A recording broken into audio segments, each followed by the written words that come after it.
That was amazing. Thank you for acknowledging that. I think so many of us have thought of this, and so we're just thankful that you're acknowledging it. Let me start by saying that the title of this sermon has an asterisk. Everything that you feel is valid, and it is really as serious as you feel. This is not meant to minimize any person's experience or perspective. This sermon is just an exercise in levity. Sometimes I think we may all need in our current world. It might feel like a scary time on so many different levels. Our upcoming elections feel important and fragile, and I think we are all feeling that anxiety. This morning, or in the next few weeks, we will be talking about this more during our service, but this week is just meant for something lighter. Sometimes laughing at the impossibly difficult can help us find some sense of power and control. Whatever you are experiencing, you are valid. I just want to encourage us all to laugh more and feel empowered when life experiences would do their best to prevent that. So, what qualifications do I have to tell you about humor this morning? Well, you're looking at a certified class clown.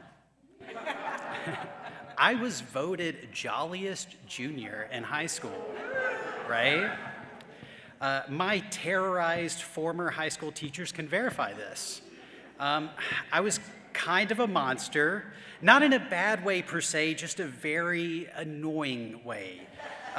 My jokes cut deep. I once gave my teacher, Miss Debbie Jo, a nickname that has survived to this day.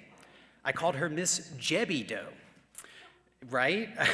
An absolutely ruthless nickname that I think we can all agree was funny, but too far. So yes, I am hilarious and humble, and I can speak about this with great authority. If anyone can make it silly, it's me. I'm also a stand-up comedian. I've performed internationally. I did a couple shows in Canada, but it still counts. It's international. We'll take it. And I had a featured extra role on the sitcom Florida Girls. You probably haven't heard of it, but it's hilarious. So not only am I funny in my free time, I am funny on a professional level. Take that, Mom. Humor has always been present in my life. Both my grandfathers were absolutely hilarious. My Pawpaw Hollis, my mom's dad, helped me write my first joke. As you may have noticed, I have a lot of freckles. I'm pretty sure that I was born with them, actually. My grandfather taught me that if anyone asked me about them, I should refer to them as my suntan through a screen door. Now imagine a young Blake with a deep Southern accent saying that way too much. My dad's father, my Pawpaw Allen, loved to tell jokes and then laugh louder than anyone else at them. When he and my grandmother were first married on their first trip to the grocery store together, when it came time to pay for the groceries at the cash register at the end, my grandfather proudly stepped up and told the cashier, "Well, since I'm shacking up with her, I ought to buy her groceries." And laughed way louder than anyone else at this. This mortified my very proper grandmother, who could not bear the idea that a stranger would think she was just shacking up with her husband. This humor that they had and their need to constantly make jokes was a tool to find some joy in their life. I know both of them grew up in extreme poverty, both enlisted in the military at a young age and struggled to find good jobs afterwards. I know life for them was very difficult, but humor was a huge tool that they used to turn their experience around, letting them find joy when life offered little of its own. Something that I'm grateful to have learned from them. Have you ever had an experience that went so awful you just had to laugh at it? Anybody? Maybe? Okay, just me, that's fine. Murphy's Law can be quite hilarious when we see it playing out. When I proposed to my first wife when I was in college, both the police and fire department were involved. Talk about everything going wrong. I asked my friend Zillan for a ride that day. First mistake, I asked someone named Zillan. So my soon-to-be fiance wouldn't see my truck and recognize it at her apartment, but Zillan's car happened to match the description of a vehicle that was involved in a violent crime in a neighborhood that we were driving through. Yeah, the plan is going wrong, okay? Of course, his way too loud Honda was a bad idea. After a rather intense interaction with way too many police officers, and the realization that, one, we didn't have any weapons, two, we didn't match the descriptions of any persons involved, and three, I had an engagement ring in my pocket and a story about going to propose, the police let us go, and we went on to my, hopefully, new fiance's apartment to set up a grand romantic gesture. Way too many candles. You guys are seeing where this is going. More candles, in fact, than you should light in any room at one time. Did you know too many candles can randomly catch a space on fire? I thought I was sweating from nerves, but it was actually the fire. Thankfully, it was put out quickly enough, and nothing was too terribly damaged in the end, but what a night. And despite the signs indicating otherwise, we got engaged that night. So let this be a lesson to you all. You can have too many candles in a room, and also listen to the signs. You could avoid a Disney-themed wedding. That's right, I'm ashamed to admit it, but I was a Disney adult in my first marriage. I'm not perfect. I've grown, though. I no longer have an annual pass. Life is a joke, and it is written far better than anything I could come up with. All the chaos and randomness of it all is so hard for us to fathom, and it often plays out like a precisely crafted bit for a primetime sitcom. I think realizing that silliness can help us when we are enduring the waves of changes and challenges. Learning to appreciate the absurdity of it rather than fearing it. It's worth being fearful of, I can't deny that, but it's also worth appreciating and seeing the lighter side to it all. Even when everything feels like it's going wrong, and it's appropriate to feel that, it can still be a very interesting, even impressive dumpster fire. Just reading the news could be hilarious. Right now, we are talking about an explosive diarrhea parasite. What? Again, this is actually serious, and if anyone has been impacted by this, I feel for them. This sounds terrible. But what a hilarious combination of words. How far have we fallen from God's grace to have a plague of explosive diarrhea parasites? Honestly, this sounds more like a 90s middle school insult, something I would say in 6th grade to hurt someone else's feelings. But instead, it's just the gamble of eating a salad. By the way, a moment of silence for Salad and Go. It's absolutely ridiculous, and I can't help but laugh at the absurdity of it all. Comedy has been used to exploit people and have negative impacts on marginalized communities. Punching down is a practice that possibly has always been part of a human practice, and it's a shame, really. It's easy and often low-effort way to further exclude the already marginalized. It's like picking on someone smaller than you. It really is a disservice to everyone when humor is used to strip someone of their power. Punching up, though, making fun of the privileged and elite, that has a certain satisfaction, an empowering feel. It also has a shaming effect that I kind of like. I understand Trump can be pretty hurt and in his feelings when he hears that people make fun of him. And honestly, that makes me really happy. I'm glad a person of so much privilege can feel a little emotional pain too. I guess the elite are just like us after all.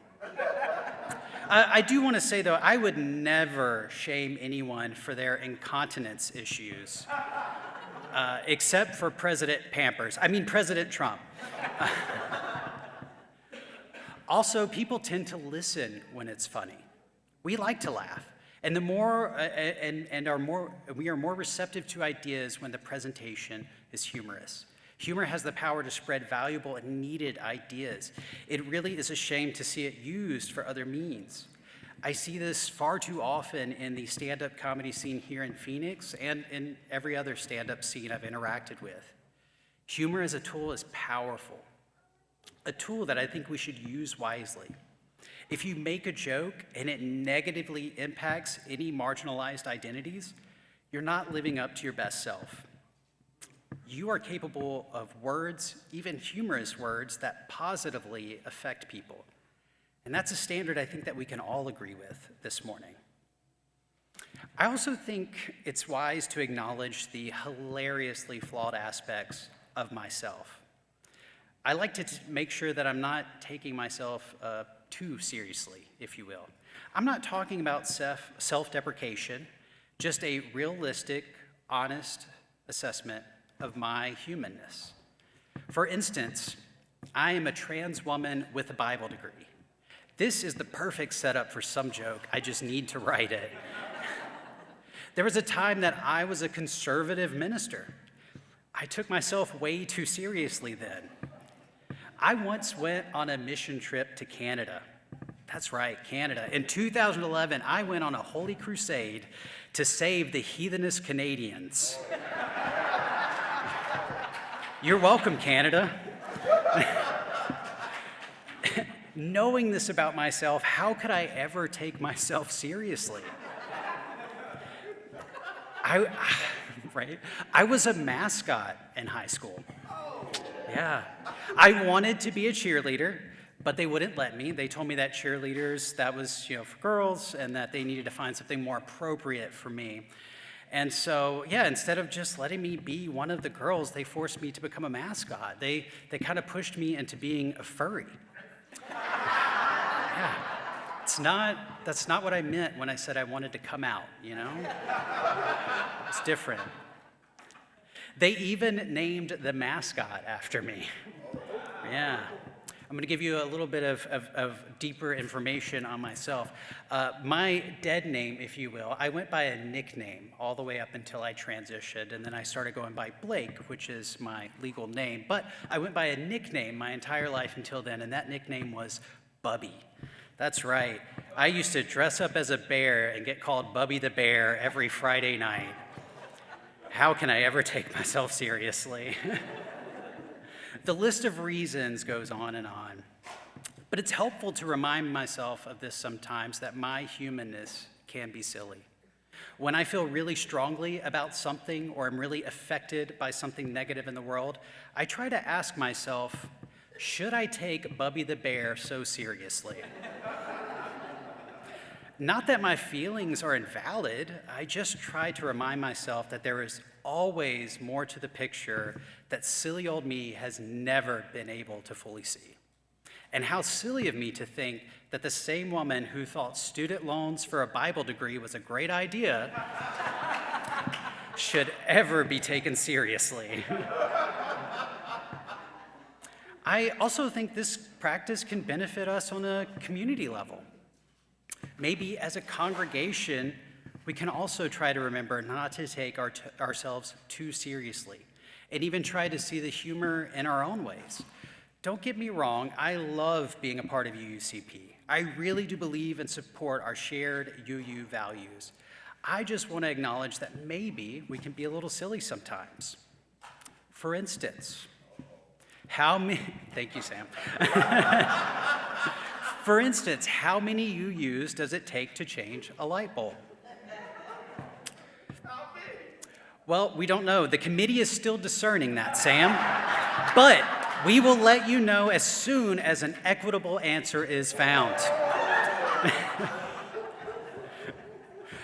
By the way, if you are new here and haven't joined a committee yet,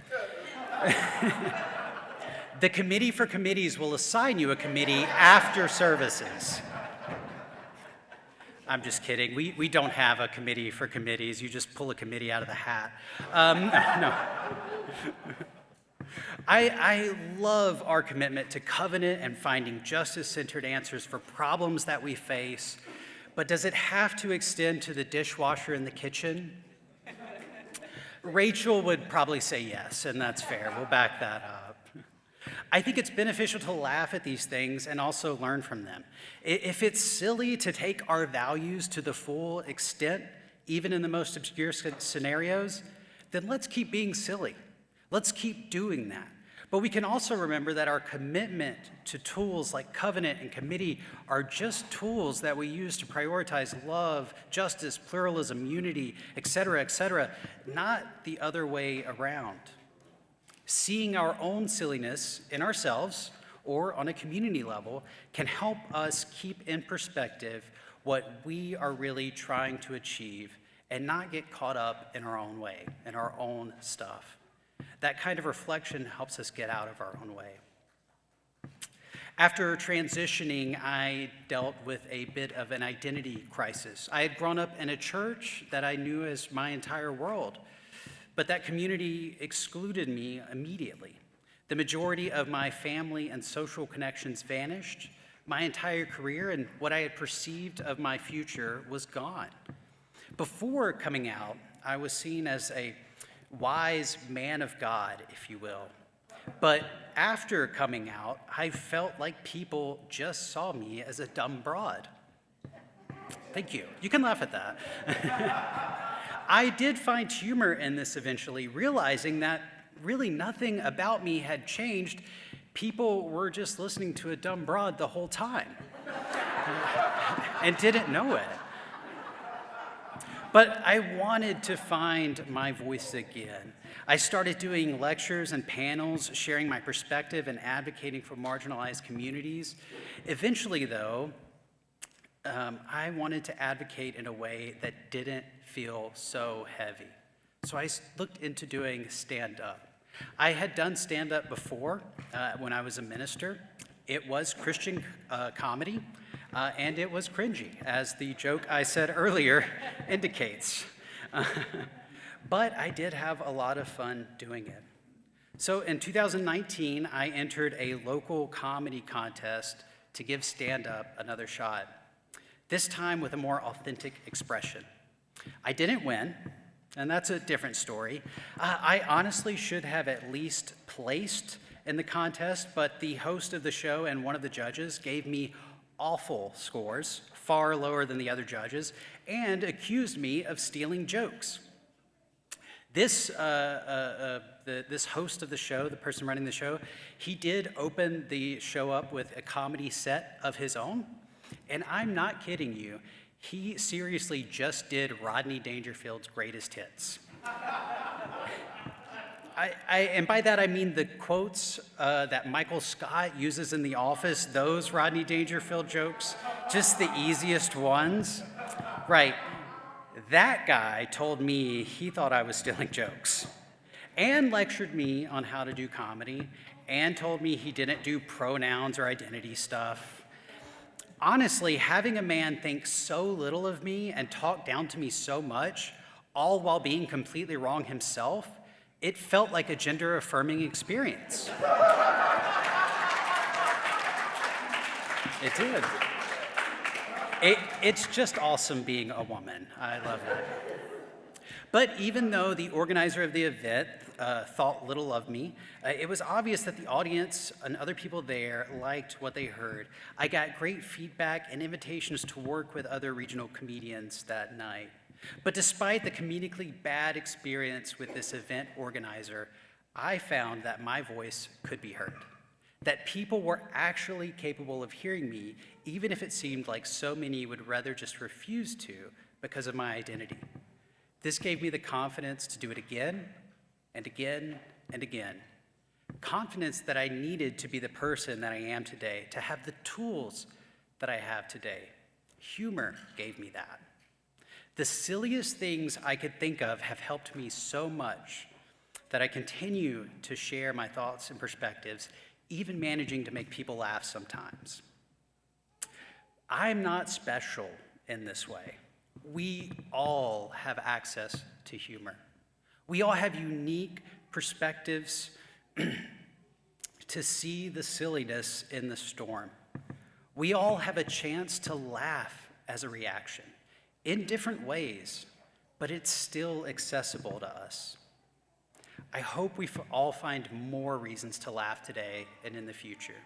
I hope we can all learn to take ourselves less seriously and even enjoy our own silliness sometimes.